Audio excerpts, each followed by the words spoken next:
Hello friends, welcome back to my channel. আশা করি সবাই ভালো আছো, আমিও ভালো আছি। গতকালের টন্দীপের ব্লগ, সেটা নিয়ে কিছু বলবো অবশ্য করেই। ছোটোর মধ্যেই করবো ভিডিওটা, খুব বেশি বড় করব না। একটু ধৈর্য ধরে দেখো এবং পুরো ভিডিওটা স্কিপ না করে আর সঙ্গে থেকো। আচ্ছা, টন্দীপদের কাঁঠাল অবশেষে বিক্রি হয়ে গেল।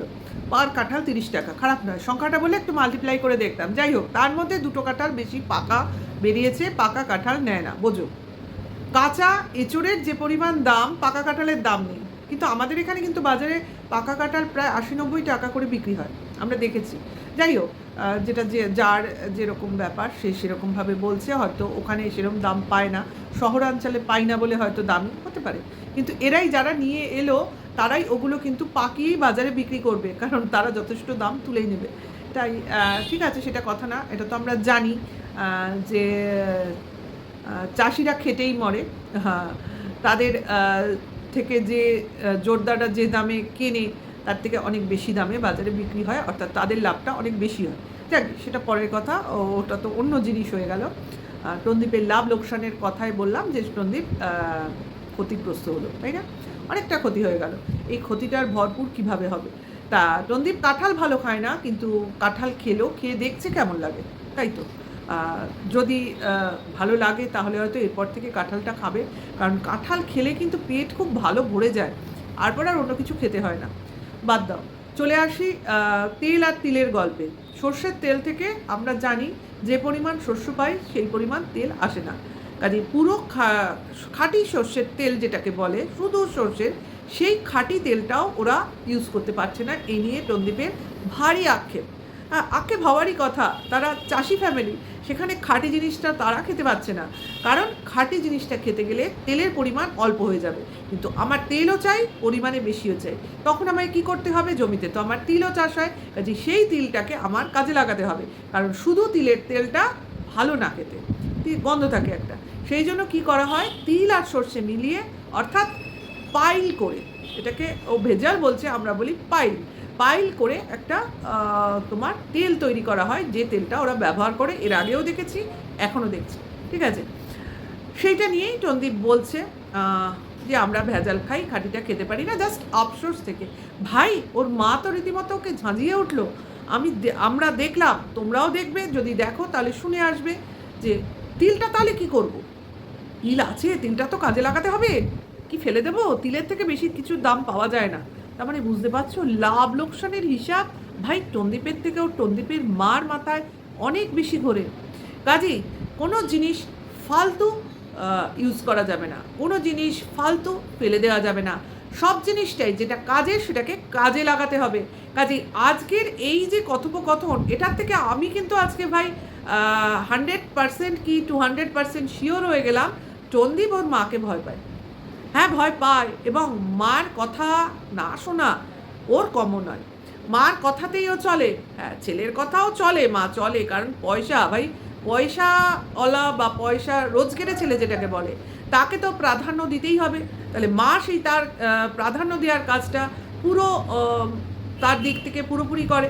ছেলের জন্য ভালো জিনিসটা, ছেলের জন্য প্রায়োরিটি, ছেলের সঙ্গে মা খায়, ছেলে না খেলে মা খায় না, বাবাকে পাত্তা দিক না দিক, মানে ছেলেকে যে প্রায়োরিটি দিলে ছেলের মাথা ঠান্ডা থাকবে, সেই প্রায়োরিটিটুকু ছেলেকে মা দেয়। এইবার মার দিক দিয়ে, ছেলের দিক দিয়ে মাকে কি দেখা হয়? যে মার কথাটাকে শুনতে হবে, অর্থাৎ মার কথাকে হেলাচেদ্দা করা যাবে না। কাজে মা যেটা বলছে সেটা পুঙ্খানুপুঙ্খভাবে তোমার করতে হবে। তাহলে এইখান থেকেই কি তোমরা একটু হিন্টস পাচ্ছ না যে টিনার সঙ্গে যা কিছু ঘটেছে আজকের দিন পর্যন্ত, সব এই মা আর ছেলের মিলিভাগাত কাজ। এবং শুধু ছেলের কাজ নয়, এর সঙ্গে মায়ের সঙ্গে পুরোপুরি তার ছেলে জড়িত, বা উল্টোটাও বলতে পারো, ছেলের সঙ্গে পুরোপুরি তার মা জড়িত। মানে কখনো ছেলে বলতে পারবে না যে যে কোনো কাজ করেছে মা জানে না, বা মা বলতে পারবে না ছেলের কোনো কাজ মা জানে না। সবাই সবাইকে সাপোর্ট করে এবং সবাই সবাইকে ইনস্ট্রাক্ট করে, ঠিক আছে? আজকের ঘটনা কিন্তু এটা আমাকে পরিষ্কার একটা হিন্টস দিয়ে গেছে। আচ্ছা, এরপরে চলে আসি, খাওয়া দাওয়া হলো। খাওয়া দাওয়া, ভাই, মুগ ডাল রান্না করেছে, মুগ ডালের ডাল সিদ্ধ হয়নি। মানে মা যেটা করবে সেটাকে মন্দ না বলে তোমাকে গিলতে হবে। খাওয়াটা পরের কথা, কারণ এদের কাছে মোটা ভাত, সরু ভাত, বাজে ভাত, খারাপ ভাত বা খারাপ রান্না, ভালো রান্না, এটা কোনো ম্যাটার করে না। অন্ন সেটাকে খেতে হবে, খাবার সেটাকে খেতে হবে, আর কাজের মাধ্যমে আমরা জিনিসটা হজম করে নেব। হ্যাঁ, এটা ঠিক আছে, খাওয়ার জিনিস কখনোই ফেলে দেওয়ার মতো না। খাওয়ার হচ্ছে অন্ন, তাকে মাথায় করে রাখতে হয়, এটা আমিও মানি। আমি খারাপটাকে কখনোই খারাপ বলি না। আমিও হয়তো কোনো কোনো সময় খারাপ রান্না হলে খেয়ে নিই, কিন্তু এমন নয় যে আমি ওইভাবে রান্নাটা করব। ডাল সিদ্ধই হয়নি, মুগ ডাল হয়তো এমন ভেজেছে সেটা সিদ্ধ হয়নি, বা সিদ্ধ প্রেশারে করেনি, এমনি বাটিতে করে করেছে, যাই হোক, ওটা বোঝাই যাচ্ছে ডালটা তাকিয়ে রয়েছে। যাই হোক, সন্দীপের কিছু করার নেই, মার রান্না খেতেই হবে, খেয়েছে। বাধ্য ছেলে, অ্যাকচুয়ালি বাধ্য ছেলে, ভালো ভালো। আমরা তো মনে করি যে ছেলে মার বাধ্য হয় বা মাকে ভালোবাসে সে বউকেও ভালোবাসে, কিন্তু এখানে তার কোনো নিদর্শন আমরা দেখতে পাইনি। যাই হোক, চলে আসি গাড়ি করে বাবাকে নিয়ে কোথাও যাওয়া, অর্থাৎ বাইরের গেট, মেইন গেট, সাইডের গেট, মেইন গেট না, মেইন গেটে তো এখন তালা দেওয়া থাকে, ওই গেট দিয়ে ওরা এখন কেউ যাতায়াত করে না, করে সাইডের গেট দিয়ে। আচ্ছা, সেই গেটের একটা মানে গ্রিলের গেট বসানো, কিন্তু কাঠের গেট বসাতে হবে, কারণ বর্ষাকাল, ব্যাঙ, বেড়াল, ছুঁচো, ইঁদুর, সাপও থাকতে পারে, কিন্তু সাপটা কিন্তু খুব কায়দা করে সন্দীপ এড়িয়ে যায়। আমার তো মনে হয় যা জলা জঙ্গল, ওখানে সাপ থাকাটা কিন্তু খুব একটা তোমার বড় ব্যাপার নয়, থাকতেই পারে। আমাদের যাকে আমার শ্বশুরবাড়ির অঞ্চলেই আমি মাঝে মাঝে ওই জলডরা সাপ দেখতে পাই। হ্যাঁ, যাই হোক, পরে কোনো দিন বলবো আমার শ্বশুরবাড়িটা কোথায়। না, কলকাতার বাইরে নয়, কলকাতার কাছেই। যাই হোক, দেখতে পাই, তাহলে ওই জায়গায় সাপ না থাকার কিন্তু কোনো কারণ নেই। যাই হোক, তাহলে সেই জন্য কি করতে হবে, কাঠের গেট লাগাতে হবে। বেশ, তার জন্য কাঠ চুজ করতে যাচ্ছে, মানে ওরা কাঠ কিনে আনবে, তারপর মিস্ত্রি এসে বাড়িতে বসে কাঠের দরজা তৈরি করবে। ভালো, যারা কাঠ চিনতে পারে, কিনতে পারে, তাদের পক্ষে এটা বেটার। ভাই, আমরা চিনিও না, কিনতে পারিও না, আমরা কাঠ মিস্ত্রির উপর ছেড়ে দিই। ওরা সব ওস্তাদ, মানে ওস্তাদ মেটেরিয়াল, ওরা অনেক বেশি জানে, অনেক বেশি চেনে, অনেক বেশি মানে টাকা বাঁচাতে পারে। কিন্তু আমি এইখানে একটা ছোট্ট করে বলে নিই, সন্দীপ দুদিন আগে কলকাতায় এসেছিল না, নিউ মার্কেট থেকে না চাঁদনি থেকে সামথিং পাপোশ টাপোশ কেনাকাটি করেছে। ভাই, সমস্ত পাপোশের দাম ও ঠকে নিয়ে গেছে, একমাত্র ওই যে সবুজ পাপোশটা, যেটা কিনা মেইন গেটের দরজার সামনে বসিয়েছে, ওটার দামটা মিটার প্রতি কিছুটা কম। হ্যাঁ, 50 টাকা যেটা মিটার, ওটা কম নিয়েছে, কিন্তু বাদবাকি যে দুটো পাপোশ কিনেছে প্রত্যেকটা ওকে ঠকিয়েছে। ওটার অত দাম না, ওগুলোর অত দাম না, খুব বেশি হলে 200-250, আর খুব ম্যাক্সিমাম হলে 300, তার বেশি নয়। যাকে দরাদরি করতে হয়, জানি না, বড় দোকানে ঢুকেছে, ওকে বলেছে, ও কিনেছে। ওর যেরকম কলকাতায় তো রেগুলার যাতায়াত নেই, কাজেই ঠকবে, এটাই স্বাভাবিক। কলকাতা বসেই আছে ঠকাবার জন্য, তুমি যদি বোঝো কিনবে, না বোঝো কিনবে না, এই হলো সোজা গল্প। একই জিনিস আমি কিনবো হয়তো, সাপোজ বলছি 50 টাকা দিয়ে, ওই সেম জিনিস অন্য একজন কিনবে 150 টাকা দিয়ে, হতেই পারে, সেম মেটেরিয়াল, এমন নয় হেলে নেবেন ডিফারেন্স। এটা হলো, এই জায়গাটা হচ্ছে ঠকানোর জন্য বিখ্যাত। যাই হোক, কলকাতায় থেকে কলকাতার অপপ্রচার করছি, কিন্তু কিছু করার নেই ভাই, এখানে লোক ঠকায়।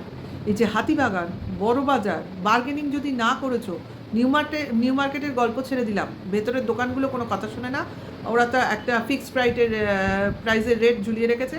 বাইরে যেগুলো আছে, মানে তোমার মানে কি বলবো, এলিট ফেলিটের সামনে যে দোকানগুলো, ওখানে তুমি পারলেও বার্গেনিং করতে পারো, বা যেটা তোমার মেইন ধর্মতলা মেট্রোর সামনে, ওইখানে যদি বা করতে, মেট্রো সিনেমা হল বলছি কিন্তু, মেট্রো রেল স্টেশন না, ওখানে যদি করতে পারো তো করতে পারো, করতেই হয়, করতে পারো না, করতেই হয়, বড় বড় দোকানগুলোয় করা যায় না।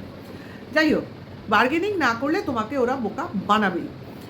সেইখানেই বলে রাখি, এত তো পয়সা বাঁচায়, কিন্তু এক এক জায়গায় ও বেশি বেশি পয়সাই দিয়ে আসে, এটা কথা না। এবার চলে আসি ছেলের মোবাইল মানে টেন্ডেন্সিটা ও দূর করতে চাইছে, মানে ছেলেকে হাতে মোবাইল দিতে চাইছে না, বা মোবাইলে নেশাটা সরাতে চাইছে। তার জন্য কি, ভাই, টিভি কিনে দেবো।